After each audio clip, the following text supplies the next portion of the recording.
بسم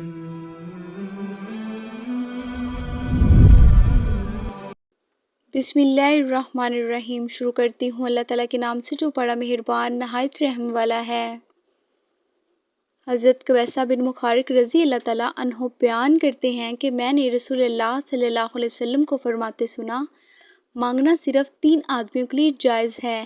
ایک وہ شخص جس کے مال پر کوئی ناگہانی آفت آ گئی تو وہ مانگ سکتا ہے حتیٰ کہ گزارا ہو سکے، پھر وہ مانگنے سے باز آ جائے، اور ایک وہ شخص جس نے کوئی تاوان اپنے ذمہ لے لیا وہ مانگ سکتا ہے حتیٰ کہ وہ تاوان ادا کرے، پھر وہ مانگنے سے باز آ جائے، اور ایک وہ شخص جس کی قوم کے 3 سمجھدار معزز اشخاص اللہ تعالیٰ کے نام کی قسم اٹھائیں کہ فلاں شخص کی حالت یہ ہو گئی ہے کہ اس کے لیے مانگنا حلال ہو گیا ہے، تو وہ مانگ سکتا ہے حتیٰ کہ مناسب گزارا کر سکے، پھر وہ مانگنے سے باز آ جائے۔ ان 3 صورتوں کے علاوہ مانگنا حرام ہے۔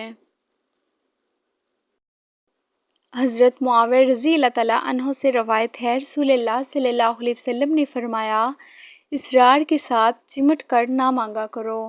تم میں سے جو شخص بھی مجھ سے کچھ مانگے گا جبکہ میں اسے دینا پسند نہ کروں اور مجھے تنگ کر کے کچھ مال لے جائے تو اس کے لیے اس میں برکت نہ ہوگی جو میں اسے دوں گا۔ مزید احادیث سننے کے لیے چینل کو سبسکرائب کریں۔ جزاک اللہ۔